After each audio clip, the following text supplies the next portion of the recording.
So to do this, I recommend you to use computer or laptop and then signing into your YouTube TV account under tv.youtube.com. This way, you will have a better reach and better interface with the desktop view.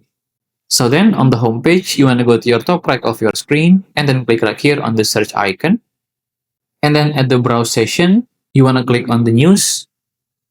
And then here, you will have a filtered show and program by YouTube TV, which focus on the local news, such as your local ABC, CBS, Fox, NBC, and others news channel. Just make sure that you are already purchasing the base plan of YouTube TV and ensure that the subscription is still active.